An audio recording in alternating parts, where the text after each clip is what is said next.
सिद्धिभ्य ओम नमः सिद्धिभ्य ओम नमः सिद्धि।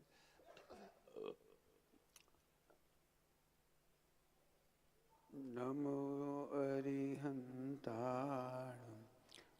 नमो सिद्धाणं नमो आयिरिहाणं नमो वज्रायाणं नमो लोये सबसाहूणं नमः समय साराय स्वानुभूत्या चकासते चिस्वभावाय भावाय सर्वभावान्तरच्छिदे।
ओम नमः सिद्धिभ्य ओम नमः सिद्धिभ्य ओम नमः सिद्धिभ्य।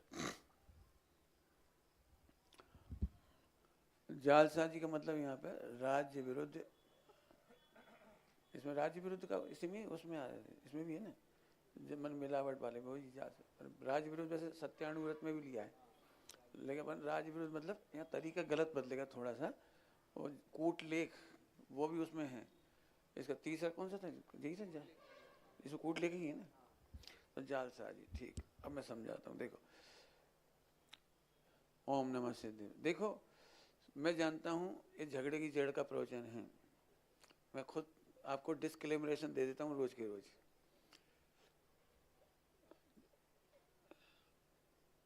श्रोता का एक बहुत बढ़िया स्वरूप है, यदि सम्यक है तो जिस वक्ता से शिकायत हो उसी से पूछो। एक वक्ता की बात को किसी दूसरे से पूछोगे तो हमेशा झगड़ा होगा। यदि आप विसंवाद नहीं चाहते हैं तो कभी ये मत करो सुमत प्रकाश जी तो ऐसा कह रहे, तुम क्या कह रहे, तुम क्या कह रहे, तुम क्या कह रहे। मैं जानता हूं एक ही मुद्दे पर एक ही समय में दो व्यक्ति एक राय नहीं रखते।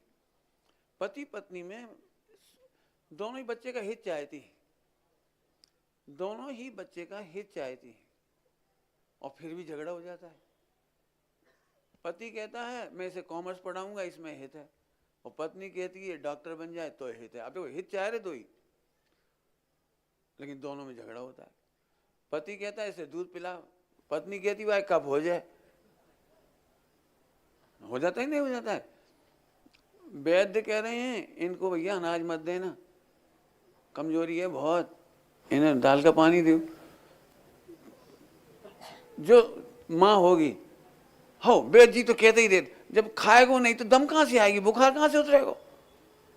समझ में आएगा जी। तो आप वैद्य जी ने कोई सलाह दी तो वैद्य जी की सलाह की उन्हीं से पूछा, अम्मा से नहीं पूछा। ऐसे एक विद्वान कोई अभिप्राय व्यक्त कर रहा है तो उसका सर्वांग कहने की जिम्मेदारी उसकी है। उसका अभिप्राय समझने के लिए उन्हीं से प्रश्न करो। मैं इसलिए ये बात कह रहा हूँ कि पूरे हिंदुस्तान में सब लोग दुखी केवल इसलिए हैं कि जो बात हमें नहीं सेटिंग हुई उनकी हम दूसरे जाके पूछते हैं, और दूसरा की नहीं बनी तो वो तोड़ देता है। इस तरह हमारा पूरा पूरा अखंड समाज भिन्न भिन्न हो जाएगा, छिन्न भिन्न हो जाएगा। तो इसलिए मैंने पहले ही आपको डिस्क्रिमिनेशन दिया। मैं जानता हूँ ये सुपाच्य नहीं है, ये चर्चा है, ये पचती नहीं है। कल भी बीच में से एक आवाज आई थी, अतिचार उसका नाम है, गलती हो जाती है वो करता नहीं है।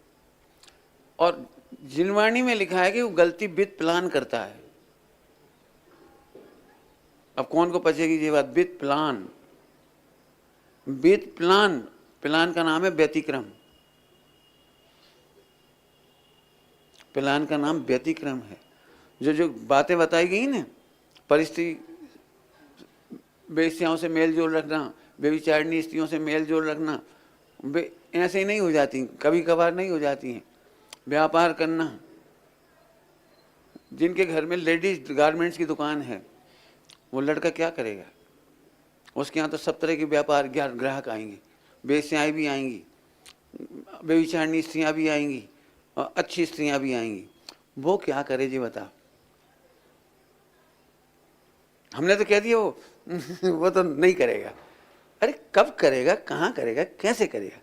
मेडिकल की दुकान पे गुंडा से गुंडा तत्व आता है, वेश्याएं भी आती हैं। अब क्या करोगे आप? माने जल्दी मत बोलो, वो नहीं करेगा, वो ऐसा बिजनेस ही नहीं करे। अरे कौन कहाँ कहाँ बिजनेस होता है? आपको पता है चाणक्य की नीति, चाणक्य ने क्या किया था? साम दाम दंड भेद समझते हो? अभी नहीं समझते आप। चाणक्य को पूरा पढ़ो आप, तब समझ में आएगा।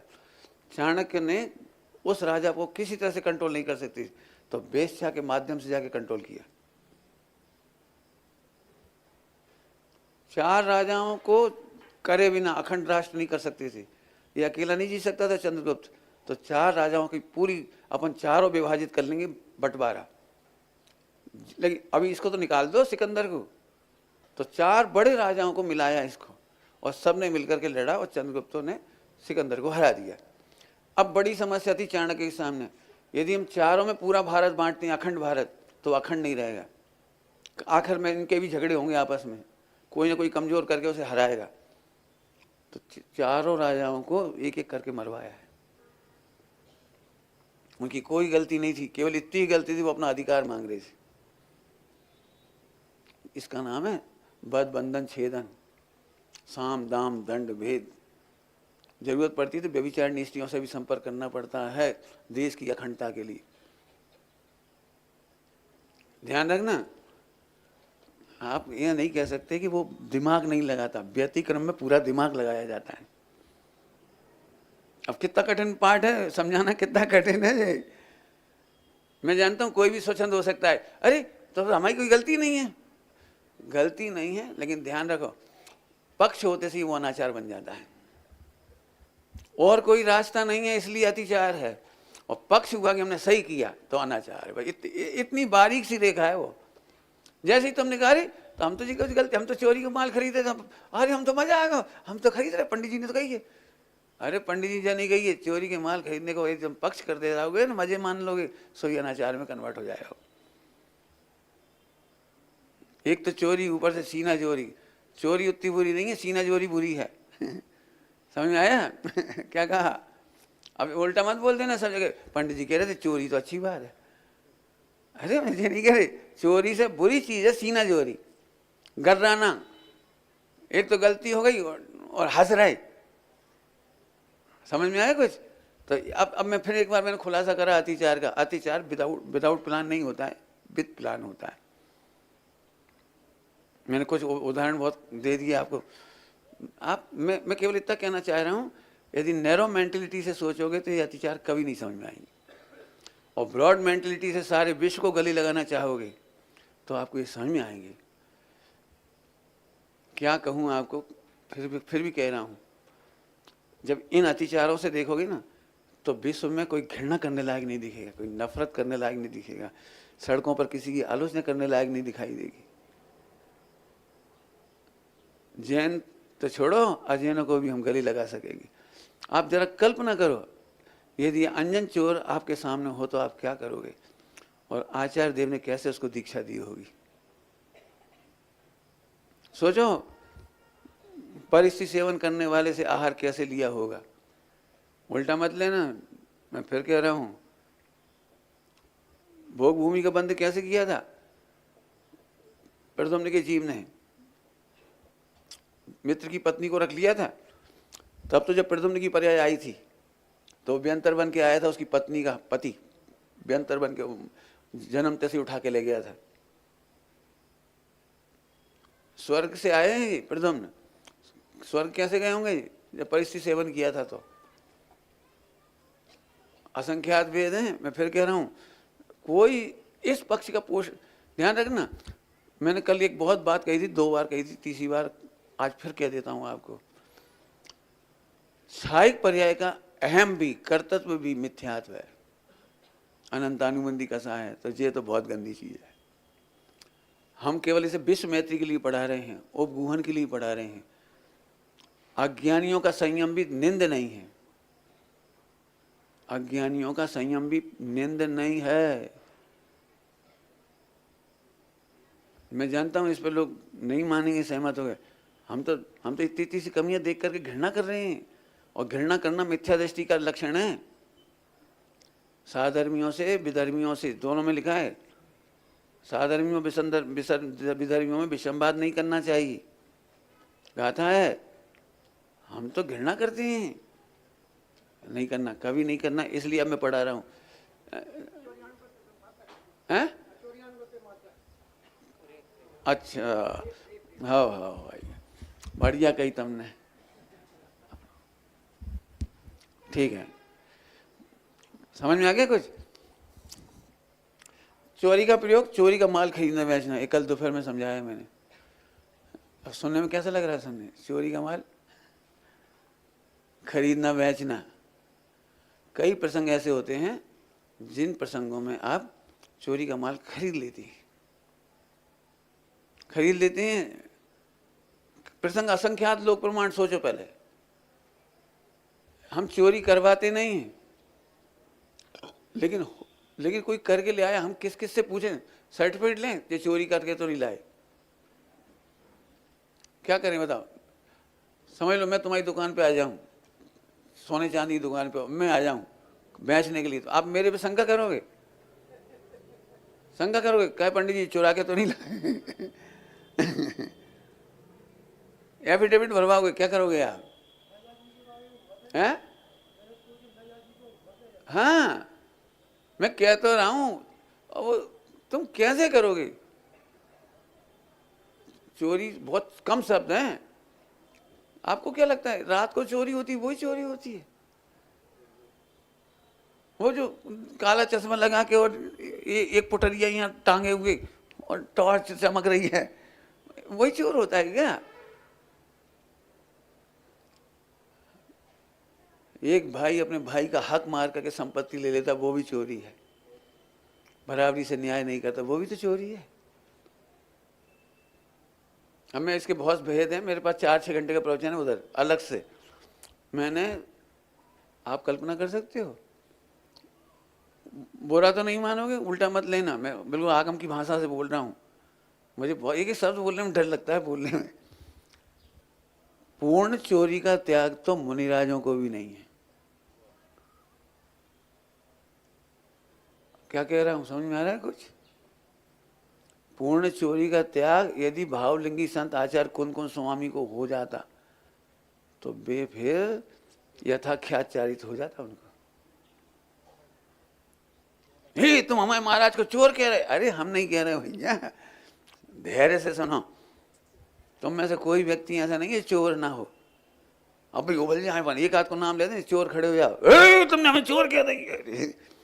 अरे चोर मैं नहीं कह रहा हूँ, जिनागम में लिखा है। तुम चोरी को मतलब समझते हो? चोरी क्या होता है? हाँ, धबला में क्या है? हाँ हाँ, मैंने है सब लिखा है, जय धबला जी का रेफरेंस दे रहे। मेरा मतलब डरो मत। आज की तारीख में अपन बैठ के सोचो कि हम कितने चोर हैं, कहाँ कहाँ चोर हैं, क्यों चोर हैं, और अपनी चोरी कैसे रोकें। तुम्हें चाहिए हो तो मेरे 4 घंटे के प्रवचन है इसके ऊपर। लिस्ट चाहिए तो लिस्ट दे दूंगा आपको। लिस्ट है चोरी की, कि आपकी भूमिका में पहले गुणस्थान में, चौथे गुणस्थान में, 5वें गुणस्थान में कितनी चोरी होती है। एक टीचर पढ़ाने जाता है और ट्यूशन करता है, ये चोरी है। एक टीचर की 4 पीरियड हैं, एक पीरियड की गोल मार जाता है, ये चोरी है। एक टीचर स्टाफ रूम में बैठ करके पढ़ा नहीं रहा है, आज क्रिकेट की कमेंट्री सुन रहा है, ये चोरी है। डकैती समझते हो? डकैती, हम सब डकैत हैं, डकैत हैं। जो कह रहा हूँ, कहा कह रहे पंडित जी कोई सुनेगा तो क्या कहेगा, हम सब डकैत। अरे तुम अर्थ करना सीखो 4 वन योग से। गांधी जी ने लिखा है, पढ़ लेना। बिना परिश्रम के भोजन करना चोरी है। टॉलस्टॉय ने हमने 30-40 पेज की कहानी लिखी इसके लिए, इस बात के लिए कि उस देश में जो परिश्रम करते थे उन्हें रोटी मिलती थी। उस देश में माने उन्होंने परिश्रम करने वालों को रोटी मिलती थी, काम नहीं करने वालों को रोटी नहीं मिलती थी। उस राजकुमारी ने उससे शादी की थी जो सबसे गरीब आदमी था लेकिन मेहनत बहुत करता था। उस राजकुमारी ने उससे शादी की थी। राजकुमारी इतने विलासता वाली थी, वो तो राजकुमारी थी लेकिन वो तो गरीब ही था। तो उसने अपनी ड्रेस नहीं बदली, वेशभूषा नहीं बदली, अपना रहना सहना नहीं बदला। फिर इतनी बढ़िया भाषा लिखी उसमें। आखिर राजकुमारी क्या करती? जहां जाए सुई वहां जाए धागा। आखिरकार उसने भी अपने कीमती लिबास रख दिए, जैसा पति पहनता था वैसे ही पहनने लगी। ये टॉलस्टॉय ने लिखी क्या गजब है। आज पति भले ही फटे कपड़ा पहन ले, वाह तो 50,000 की साड़ी चाहिए, भले ही घर में कंगाली हो जाए, कर्जा हो जाए, कची हो जाए, बकेरी हमारे आभूषण नहीं बनवाए। 25 साल हो गए तुमने हमारे लाज एक अंगूठी नहीं बनवाई, रोज बाग बाण। क्या बढ़िया लाइन है। तो इसको जरा समझना सभी लोग, बेटे समझना। मैं आपको कल्चर के साथ साथ चारों अनियों का सुमेल बता रहा हूँ। चोरी बहुत प्रकार की है, कुछ कल बता दी थी दोपहर में, अभी नहीं बता रहा हूँ। हीनोन्मान की चर्चा पहले कर ली अपन। कूट लेख का भी कल वर्णन हो गया था। जालसाजी, जालसाजी का मतलब वैसे जालसाजी नहीं करता, ध्यान रखना। षड्यंत्र नहीं करते, देश को हानि नहीं पहुंचाते, किसी व्यक्ति को हानि नहीं पहुंचाते, लेकिन कभी कभी जरूरत पड़ती है जालसाजी की भी। मैंने इसके लिए दृष्टांत दिया था। कानून है कि तुम 5,000 से ऊपर की रसीद नहीं बना सकते। कितने की मुझे नहीं मालूम, ऐसे कुछ है ना, 6,000 5,000 ऐसा कुछ है ना, कितने की उससे ऊपर की आप दान नगद नहीं ले सकते। 2,000 से लो, 2,000। और हाँ, और यदि तुम्हें ऐसा कोई नियम है ढेर सारे। अब आप क्या करोगे? कोई नगद रुपया दे जाएगा तो क्या करोगे? आप अलग अलग व्यक्तियों के नाम से 10-5 रसीद काट दोगे और क्या करोगे? करना पड़ेगा, क्या करोगे? ऐसे एक कानून नहीं है, अभी तो लाखों कानून है। कल दोपहर में इसकी चर्चा अपन ने विस्तार से की। अब अपना पूरा समय अपन बिल्कुल खोए बिना पहले दिखावा और छल की बात कर लें, फिर हीनोन्मान की बात करता हूँ। दिखावा और छल संक्षिप्त भाषा में समझाता हूँ, बिल्कुल संक्षिप्त भाषा में, जो आपको एकदम लगेगा। क्या कोई छल करेगा, दिखावा करेगा? इसका सबसे बढ़िया चीज बात है दृष्टांत। आपका मकान है, देखने में अच्छा नहीं लग रहा है और बेचना चाह रहे हो, तो अच्छी कीमत पाने के लिए आप क्या करोगे? थोड़ा रंग रोगन कर दोगे, दरवाजा अच्छे कर दोगे, जरूरत पड़ जाएगी कुछ फर्नीचर बदल दोगे, जरूरत पड़ेगी तो कहीं क्रैक होगा तो क्रैक छिपाने के लिए पुट्टी करके प्लास्टर कर दोगे। क्या करोगे बताओ? क्या करोगे बताओ? इसको कहते हैं दिखावा और छल। क्या शब्द लिखा? प्रतिरूपक व्यवहार। प्रतिरूपक व्यवहार। मैंने शुद्ध हिंदी लिख दी, थोड़ी देखने में अच्छी नहीं लगती है ना ये। प्रतिरूपक में समझ में नहीं आता कोई। ये कितना अच्छा लगता है, बोलो। हमारे घर में इतने गहने नहीं हैं और चढ़ाना है समाज के सामने, समाज के सामने चढ़ाना है। क्यों? एकदम पूछा जाता है लड़के वालों के घर में से कितना गहने आए, तो थाली में भरे दिखने चाहिए। कर दो ना आया, हार आया, फल आया, जी आया, वो आया, रखे गए। मैं तो बच्चा ही था उस समय। मैं तो बच्चा ही था उस समय। तो मैं देख के बड़ा खुश हुआ, मेरी बुआ जी के लिए कितने गहने आए। लेकिन समाज के पंच बड़े चतुर हुए, उन्हें एक एक चीज उठा के देखी, दूर से नहीं देखी, एक एक उठा के, जहाँ पे तो बिमला लिखो है, और बिमला तो शादीशुदा ननन को नाम है। अच्छा, ननन को चढ़ा दो। मेरी आंखों देखी घटना है। तो एकदम सबको दिल दुख गया, अरे जब तो ससुराल में जाते से ही ननन उतार ले जाएगी।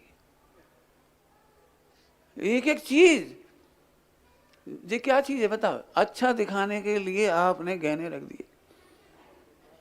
चूड़ी की दुकान पर लाइट क्यों जलती रहती है? बड़े बड़े मॉल में कितनी लाइट जलाती हैं, आप देखते हो कितनी लाइट। ये क्या है? ये क्या है? ये है वो।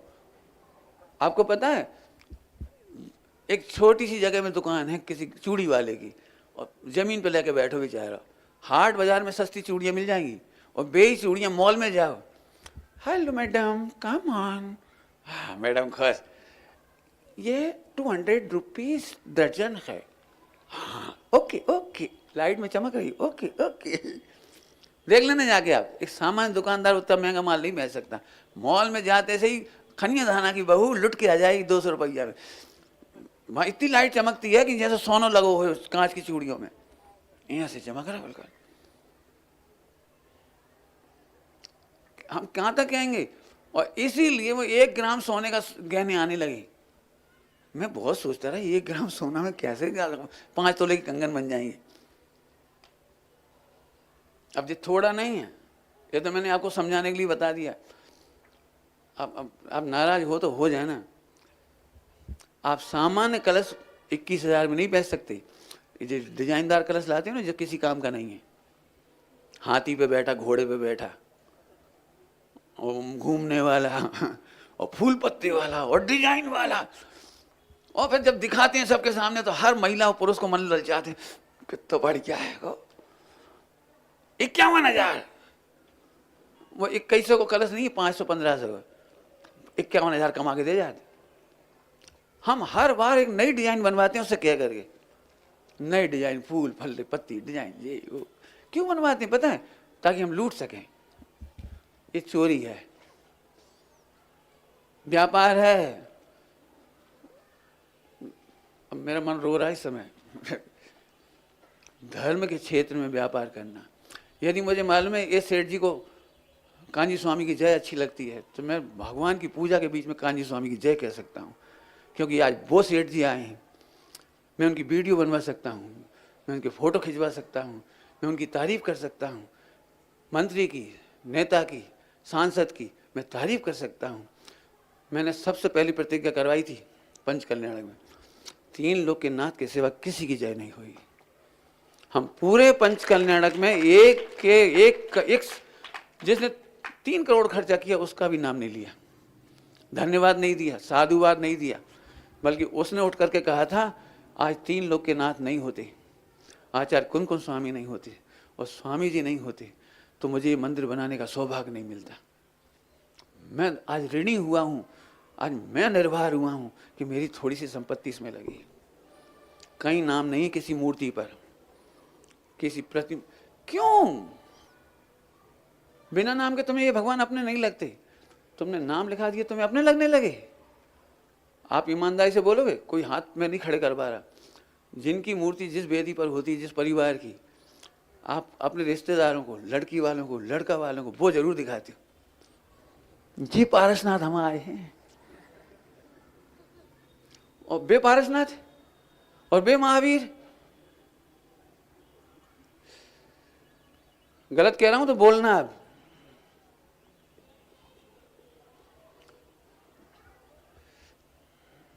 कितनी पीड़ा के साथ कह रहा होगा, हाय हाय तुम्हें सम्यक दर्शन कैसे होगा?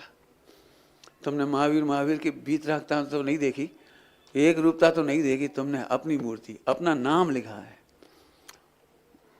पूरा मंदिर मिट जाए दिक्कत नहीं है, जब यदि नहीं मिट जाए जहाँ पे हमारे बाप दादा को नाम है।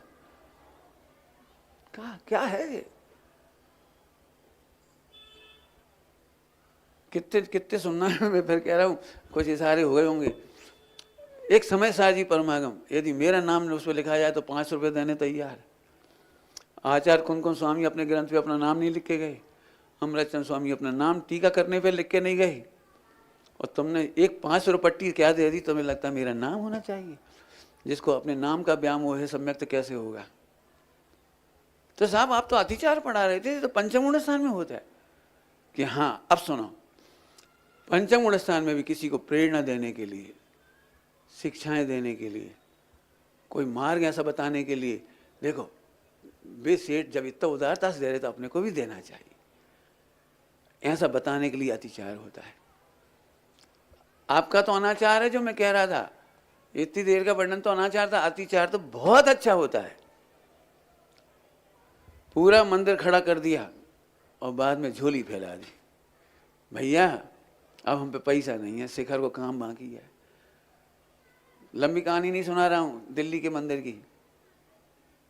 आखिर में सबने 5-5 पैसे, आना 2 आना 4 आना करके, और जितनी कमी पड़ी उन्होंने कर दिया।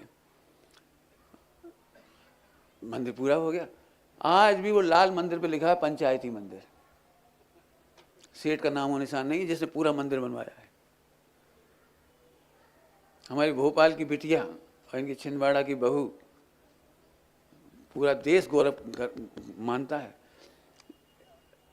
एक जैन को बदलना मुश्किल है, एक पुजारी को बदलना मुश्किल है, एक अपने बच्चे को मोक्ष मार्ग में लगाना मुश्किल है, और एक 14-16 साल की बहू ने खनिया दाना में, वो तुम्हारी छिंदवाड़ा में क्या काम कर डाला है।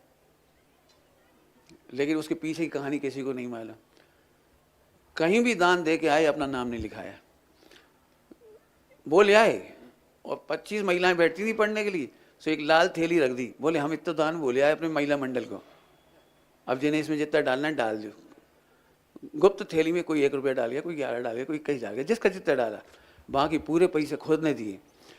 आज दिन तक उनके परिवार की रसीद नहीं कटी पूरे हिंदुस्तान में, और आज की तारीख तक उन्होंने लाखों रुपए खर्च किए। नाम हमेशा महिला मंडल का रखा और पैसा खुद दे देती थी। आप कल्पना भी नहीं कर सकते, वीरांगना जैसी काम है। 1974 में भोपाल के वो था पंचकल्याण 74 में, और वो आई तो उन्होंने कहा अब कोई समाज से मीटिंग नहीं, परिवार से पूछा नहीं, किसी से नहीं पूछा, बोले अगला शिविर छिंदवाड़ा में लगा लो। हाँ हो गई, हाँ हो गई। अभी वापस आए छिंदवाड़ा, उन्होंने कहा हम तो छिंदवाड़ा में अगले साल को 20 दिन को शिविर, उस समय 20 दिन का लगता था, अब 20 दिन का शिविर बोले आए। अब बोलो क्या करने, आपको कल्पना भी नहीं हो सकती, एक महिला अपना मंदिर नहीं, अपने पास जगह नहीं, कुछ नहीं, और बोले आई। एक स्कूल लिया छोटा सा किराए से गर्मियों की छुट्टी में, और बस थैली रख दी। मेरे ख्याल से उसी समय जगह थे तुम लोग, क्यों उसके आगे पीछे जगह हो गए। अशोक जी अपनी पत्नियों से पूछ रहे तुम ऐसे क्या पढ़ती हो जो हमें नहीं पढ़ा सकती, भाभी हमें नहीं पढ़ा सकती। तो उन्होंने पूछा कि हमारे पति भी पढ़ना चाह रहे हैं महिलाओं के साथ साथ, तो आ जा। ऐसे कर करके 60-70 मेंबर हुए, और बहुत शिविर लगाया था 20 दिन का। कैसे हिम्मत आती होगी ये कि काम सारा खुद करे और श्रेय दूसरों को दे दे। और इससे वो पूरा बेल्ट चमक गया। 4 तारण समाज ने 4 जिन मंदिर बना लिए हैं, कोई कल्पना भी नहीं कर सकता। तारण समाज में ये काम कांजी स्वामी के समय में सोभालाल जी नहीं कर पाए थे, भगवान दास सोभालाल जी, उनकी बहुत इच्छा थी, लेकिन देश के अध्यक्ष थे तारण समाज के, भी बहुत कोशिश करके भी नहीं करा पाए कि एक मूर्ति विराजमान करवा ले। लेकिन मैंने समझ में आया क्या, कब कहाँ कैसे काम करना पड़ेगा, उसके लिए अतिचार हैं। जानबूझ करके पापाचार करने के लिए अतिचार नहीं। छलम ना घेतव्यम, जब भी अतिचार पढ़ाए जाए तो सबसे ऊपर आचार्य कौन स्वामी की वो गाथा नोट कर लो, छलम ना घेतव्यम। समझ में आया? चलूँ आगे तो दिखावा छल थोड़ा और बता देता हूँ, जहाँ तक जानता हूँ उतना तो बता ही दूँ, और गणित लगाना भी। आज तक मुझे सच्चा व्रत उपवास करने वाला नहीं मिला। उल्टा मत लेना, मिले भी हैं, पंडित जी साहब जैसे मिले हैं, नहीं मिले ऐसे नहीं हैं, लेकिन मैं तो अभी आम समाज की बात कर रहा हूँ। सच्चा तीर्थ यात्रा करने वाला नहीं मिला मुझे। पंडित ऐसी कैसी बात कर रहे हैं, हम तो तीर्थ यात्रा करके आए थे। तो मैं समझाता हूँ, समझना सभी लोग, व्रत उपवास दान पूजा सटावश्यक असली करने वाला नहीं मिला। क्यों कह रहा हूँ ये बात, क्योंकि आज तक एक व्यक्ति ने मुझे ये नहीं कहा कि मेरे परिणाम अच्छे नहीं थे। 10 दिन के उपवास करने वालों से पूछ लेना आप, क्यों भाई 10 दिन तक परिणाम कैसे थे? बहुत बढ़िया। खराब कहने वालों मिलो कोई? क्यों भाई पूजा में आनंद आया कि नहीं आया? पूछो, कितने लोग कहेंगे आनंद नहीं आया? क्यों कह रहे हो झूठ? साफ साफ कहो ना भैया, आधा घंटा तक तो उपयोग लगत, तो लेकिन बाद में तो हमें ऐसे लगते, ऐसे देखते त्याग गायकों को ऐसा लगत। तो मैं तो अपनी बात कह रहा हूँ, तुम्हारी नहीं कह रहा हूँ। हम ऐसे करते थे, मैं खुद विधान में बैठा हूँ ना, तो ऐसे देखते कितने पेज रह गए, 5 मिनट में एक पेज हो जाता है लगभग, स्पीड है ही ना 5 मिनट के एक पेज की। तो अरे यार अभी तो 15 पेज हैं, 75 मिनट मैंने सवा घंटा। और इसका मतलब तो, और इतने में इन्होंने एक नई स्तुति और करा दी 2-5 मिनट की, नाचो नाचो नाचो नाचो नाचो। अरे यार 12 साढ़े 12 बज जाएगी। अब बताओ उस समय कितने लोगों का चित्त सिद्ध में गया, पूजा में गया। अरे एक दिन रोटी नहीं खाई, कहाँ फर्क पड़ा, आनंद आ रहा। सच बताना कितने लोगों में है ये बात। लेकिन हमें तो क्या बताएं, हमें तो दिखावा करने। हर व्यक्ति कह रहा है कैसा रहा, बहुत बढ़िया विधान रहा, बहुत बढ़िया पूजा रही, बहुत बढ़िया तीर्थ यात्रा रही। मैंने पंडित साहब से पूछा ये बहुत अच्छा का मतलब क्या है? सुनोगे, कुछ सुनना है? सुना, बहुत अच्छे का मतलब है सम्यक दर्शन हो गया। आयोजन में प्रयोजन की सिद्धि हो जाने का मतलब है बहुत अच्छा। हम बॉम्बे गए, इलाज कराने में 10 लाख खर्च कर डाली हमने, सब कुछ करा, पिताजी मर ही गए। क्यों भाई, इलाज कैसा हुआ? अरे कहा बताएं, इतना बढ़िया इलाज, जा बहाने पिताजी भले ही मर गए लेकिन देख तो आए हम ऐसा हॉस्पिटल, कहा बताएं, ऐसी सफाई, 4 बार पोंछा लगा वहां में, ऐसे बाथरूम देख के खुशी हो गई। और गद्दा तो ऐसे भैया 2-2 लाख का, और ऐसी मशीन है, और ऐसे बटन दबा तो गद्दा उठ जाए, लेट जाए, ऐसे हो जाए, वैसे हो जाए। और नर्सें तो ऐसी आती बिल्कुल अपने घर जैसी, और डॉक्टर तो जैसा समझो वो बिल्कुल अपना ही आता, बिल्कुल पूरे हिंदुस्तान में डॉक्टर और वकील इतने अच्छे होते, बिल्कुल ऐसे लगे जैसे अपने अपने सगे तो हैं जी, बिल्कुल ऐसे बातचीत करेंगे। अब हम आपसे पूछ रहे, सरासर दिख रहा है कि वो मर जाएगा, फिर भी दिखावा कर रहे, नहीं हम बोतल चढ़ाएंगे, हम इंजेक्शन लगाएंगे, हम पूरी कोशिश कर रहे हैं, हम पूरी कोशिश कर रहे हैं। और मालूम पड़ जाए ना उसके पास पैसा चुकाने के पैसे नहीं है, तो फौरन कहेंगे देखो अब तो भगवान ही सहारा है, जो हम कर सकते थे बढ़िया है, आप ले जाओगे। गलत कह रहा हूं तो देख आओ जाके सारी, जी जी यही है वो। लेकिन अतिचार हम फिर कह रहे, ये तो हम अनाचार बता रहे हैं, ये समझ लो आप। हाँ, स्व पर का अहित करने वाला अनाचार है। हम ऐसा अनाचार नहीं करेंगे तब अतिचार की बात करेंगे। करना पड़ते हैं, कहीं प्रसंग बस करना पड़ते हैं। हम एक बात कह रहे, इस मंदिर की अनुमति लेने के लिए बहुत कोशिश करी।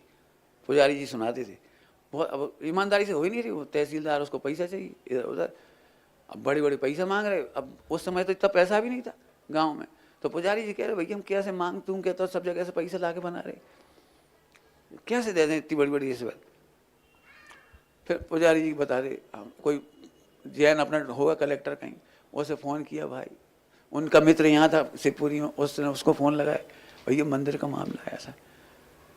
फिर केवल एक 700-800 रुपया 2500 का टीवी दिया था उसको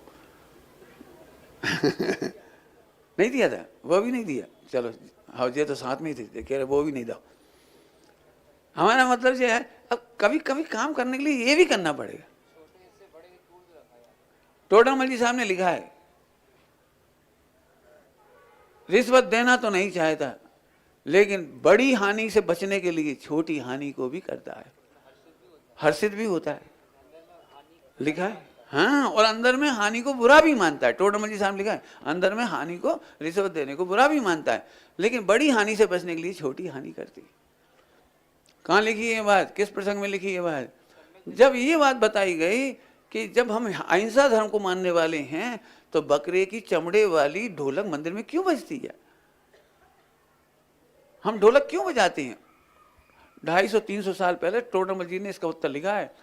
क्या करें, बिना ढोलक कितने लोग इकट्ठे नहीं होंगे। यदि हम सूखा विधान रख दें 10 लोग नहीं बैठेंगे जी, इसलिए मंगवाना पड़ता है ये पैड और जी काका होते जो डीजे और जो कुछ, इसलिए जिन्हें गंवाना पड़ता है, नचाना पड़ता है थोड़ा बहुत। लगे तो सही भैया आज कार्यक्रम में, चलो नहीं चलो।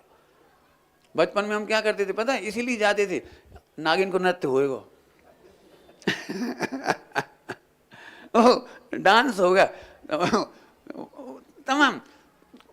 हम लोग इस इंतजार में रहते थे, सब अलग अलग कला वाले होते थे। एक व्यक्ति दोनों हाथ में दिया लेके नाचता था तो हम मंदिर में भक्ति के नाम पे वो केवल वो देखने जाते, भक्ति थोड़ी समझ में आती थी हमको। लेकिन वो ही दिन थे जब बढ़ते बढ़ते बढ़ते बढ़ते आज हम इस भूमिका में। जरूरत पड़ने पर हमको ये व्यवहार भी करना पड़ेगा। आपको पता है बुजुर्गों को बच्चे अच्छे नहीं लगते, कहाँ झांकी लगा ली, कहाँ उदम कर रहे, कहाँ भक्ति कर रहे, सामूहिक कहाँ सामूहिक पूजन कर रहे, फालतू इधर कैसे कर रहे इधर। अरे वे झांकी नहीं लगा रहे, उस झांकी के माध्यम से उस दिन कोई पाठ सीखते हैं। सट लेस्या की झांकी लगाना आसान है, कहाँ दिखाने, कैसे दिखाने, कहाँ पढ़ना पड़ेगा, कहाँ करने पड़ेगा, कहाँ कहना, पूरी तैयारी होती है। ये झांकियाँ लगाते हैं बच्चे तो क्या दृश्य का कहानी है, पूरी कहानी पढ़ेंगे समझेंगे तब वो झांकी लगाती। उनकी स्वाध्याय करने का तरीका है, बच्चों को धर्म में जोड़ने का तरीका है। बच्चों को आप यहाँ कौतूहल नहीं करने दोगे, विवाह कौतूहल करेंगे। इसीलिए हमारे हिंदुस्तान की जैन समाज के बहुत बच्चे उसी समय गणेश चतुर्थी आती 10 दिन की, अपनी भी आती है, विवाह लग जाते हैं। क्यों? यहाँ तुमको लगता है ये फालतू काम है, काहे को जी झांकी लगा रहे, काहे को जी कर रहे और काहे को कर रहे। अरे करने दो। शास्त्र पढ़ने का अपना अपना तरीका है, हर बच्चा अपने तरीके से शास्त्र पढ़ता है। मैं उस छोटी भूमिका से निकल के आज यहाँ खड़ा हूँ, मैं आलोचना नहीं करता हूँ। बच्चे आज गलत तरीके से पूजन पाठ कर रहे हैं, कल सही तरीके से भी करेंगे। एक एक मीनिंग जुड़ता है, एक एक पूजा में एक एक मीनिंग जुड़ता है, एक एक मीनिंग। इनको हिंदी की डिक्शनरी कैसे बढ़ेगी? तुम्हें लग रहा है ये प्रवचन बच्चों ने आज कुछ नहीं सीखा, और मुझे लग रहा है इन्होंने एक एक शब्द सीखा है। आज सीखते हैं तो ये दिखावा समझ में आ गया। लेकिन वो दिखावा तो गलत है जो मैंने थोड़ी देर पहले कहा। क्यों? प्रवचन समझ में आ गया, अब सब कहते हैं हाओ। कोई ऐसा है जैसे नहीं समझ में आया? नहीं, हमें सब समझ में आएगा। अरे समझ में आएगा तो जीवन में परिवर्तन हो जाएगा। कि जितनी बार आप शास्त्र पढ़ते हो आपको क्या लगता है हमें समझ में आ गया? और गणधर भगवान कह रहे प्रभु आपका भाव गंभीर है, समुद्र जैसी गहराइयां, हम पा नहीं पा रहे उसको अभी। वे तो जा कह रहे, अपन का कह रहे। क्यों? ध्यानत राय जी की पूजा कितने लोगों को समझ में आ गई पूरी? एक आधी पूजा की बात कर रहे, देश शास्त्र गुरु कोई सी आ गई समझ में। सम्य शिखर जी के बारे में ध्यानत राय जी ने लिखा है, एक बार बंदे जो कोई, अब एक बार में एक शब्द और है, भाव सहित, और भाव गायब ही होगा। यानी हाउ चाहे मोटरसाइकिल पे टंग के चले जाएं, हाँ अब नहीं जाएंगे नरक स्वर्ग। कहा कि हम काय पे से चले गए थे? मोटरसाइकिल पे। दम नहीं है तो 4 आदमी अब लद के चले गए और रास्ता में सोच रहे, फिर वहां चना खा ले, पिकनिक कर आए, खरीदी कर लिया है वहां से खरीदी। आपने तो मल्टी प्लान बनाया है तीर्थ यात्रा का। इन सब अय्यासियों को मिला के आप कहते मैंने तीर्थ यात्रा अच्छी करी। कहां से भाई? तीर्थ यात्रा उसका नाम है, सबसे अच्छी तीर्थ यात्रा बोलूं, सबसे अच्छी तीर्थ यात्रा। लोग शिखर पर चले गए, जो सबसे अच्छी तीर्थ यात्रा है। 20 तीर्थंकरों की वहां गए, अनंत तीर्थंकर, वहां से सीधे मोक्ष चले गए। सम्य शिखर जी आइए, लोक शिखर पर जाइए। ठीक है, उतनी ऊंची नहीं सही, थोड़ी हल्की करो। तो सबसे हल्की अच्छी यात्रा उसका नाम है जहां हमें सम्यक दर्शन हो जाए। उससे हल्की यात्रा ये हो सकती है, कम से कम आपको पहली बार जैन शासन और मुनि राजों की महिमा आई, कैसे पैदल पैदल पैदल बिहार करते हुए आते होंगे। अपन तो जरा पानी में अकलाने लगे, उनका तो 24 घंटे में एक आहार अंतराय हुआ और फिर भी ऊपर जा रहे, धूप में बैठे विराजमान हो गए, अपने को साधना कर रहे। धन्य है, आपको इतनी महिमा आ गई तो भी अच्छी है। इसके पहले तो हम क्या कहें आपको। चलूं, अब ये दिखावा छल का प्रकरण बहुत बड़ा हो सकता है, आप खुद समझ लेना। हो सके तो भोले बालक बन जाओ, जब तक नहीं समझ में आए पूछते रहो। पंडित साहब ने कहा था, इतनी सरलता हम में कहाँ है जो प्रभाकर भट्ट में थी। समझ आया? प्रभाकर भट्ट परमात्मा प्रकाश जी प्रारंभ में पूछ रहे, हे प्रभु ये आत्मा कैसा है? को असौ आत्मा शुद्ध शुद्ध आत्मा इति चेत। बताओ ऐसा प्रश्न किनके उत्पन्न होता है? धन्य है वे श्रोता जिनको पहला प्रश्न उत्पन्न होता है, मैं कौन हूं? सही बताना ईमानदारी, हम लोगों तो अब प्रश्न ही खड़े नहीं होते विद्वानों को। आपको कभी ऐसा लगता है कोई ऐसा व्यक्ति मिल जाए जो आत्मज्ञानी हो तो उनसे हम ये जरूर पूछेंगे ये आत्मा कैसा है?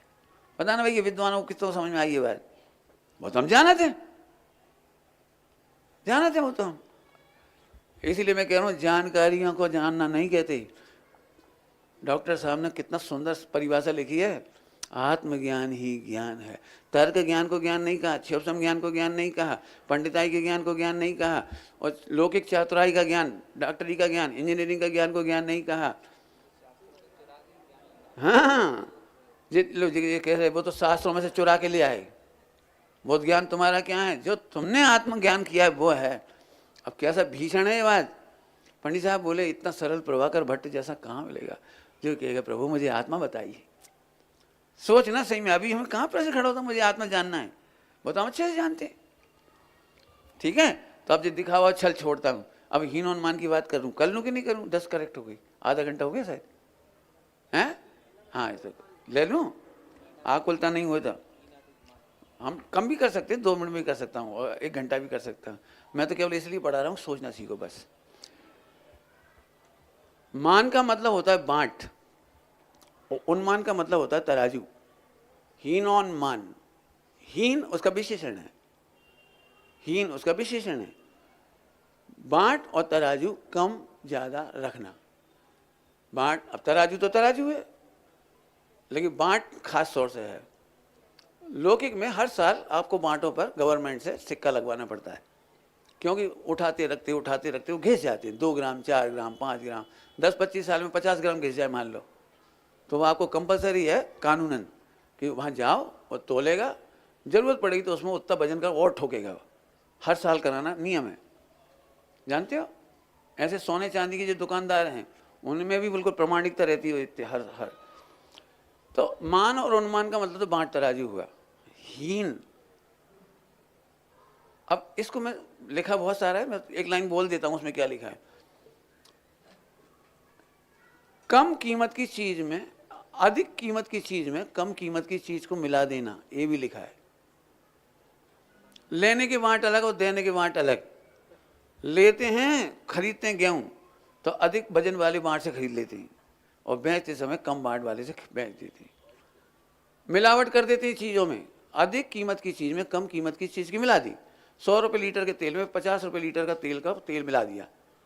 ये मिलावट पेट्रोल पंप पे मालूम पड़ जाती है, सब जगह होती है, कहाँ कहाँ क्या कहाँ होती है वो समझ लो। तो फिर अतिचार कैसे, ये समझाना पहले तो। ठीक, इसका अतिचार ऐसे है कि एक दुकानदार 10 तरह के तेल बेचता है। खोपरे का तेल, तिल्ली का तेल, सरसों का तेल, बहुत सारे तेल होते हैं। होता है, क्या करे वो। अब ऐसा तो नहीं हो सकता ना कि 50 ग्राम, 100 ग्राम, 200 ग्राम, आधा किलो और 1 किलो और 2 किलो, ऐसे 6 बांट हर एक के लिए अलग अलग लाए। हो सकता है? 6 तरह के बांट उसे लाने पड़ेंगे। 6 तेल बेच रहा है तो 10 तेल बेच रहा है तो 10 तरह के लाने पड़ेंगे। अब मान चलिए सरसों का तेल सस्ता है और मूंगफली का तेल महंगा है, तिल्ली का तेल महंगा है, अब उसने इसी से भी नाप दिया और इसी से उसमें डाल के उसे नाप दिया। अब इसका तेल का कुछ अंश उसमें चला गया। इसका नाम अतिचार है। जानबूझ के मिलावट करने का नाम अतिचार नहीं। समझ गए कुछ क्या कहा मैंने? जानबूझ करके मिलाना वो तो बहुत मिलावट और गंदी बात है, वो तो अनाचार है। लेकिन नहीं चाहने पर भी ऐसा हो जाता है। एक पॉइंट समझ में आ गया सबको? हीन अनुमान। लेकिन ये व्यापारियों की एंगल से लिखा है। अभी मुझे आप सब में घटित करना, क्योंकि जब मैं बांट और तराजू की बात करूंगा तो आप मुस्कुराओगे। हम तो जब वाली गलती करते ही नहीं है। तो अब मैंने इसका नया नाम रखा है। मैंने रखा है वो मैंने इसलिए कहा मेरी जिम्मेदारी है ना, आपको गलत लगे तो मुझे लौटा देना, और क्या है। मैं ये माल मेरा मिलाया हुआ है, सोचने का ढंग है मेरा। यहाँ है हीनादिक दृष्टिकोण। मैं इसे मैं समझाता हूँ, छुट्टी कर दूंगा। हीनादिक दृष्टिकोण क्या होता है? आपने देखा अपने अंदर का चोर, वही गलती हमसे हुए तो हमें लगा गलती वही, और वही गलती तुमसे वही तो हम कहेंगे तुमने करी। ये है दृष्टिकोण। समझे क्या बोल रहा हूं मैं? हमसे गिलास फूट गया, क्या बोलते, फूट गया, और इसने गिलास फोड़ दिया। ये फूटना और फोड़ने का अंतर समझ में आया? हमको अपनी गलतियां होती हुई दिखती हैं भूयमान, और सारी दुनिया को लगता है ये करते हैं।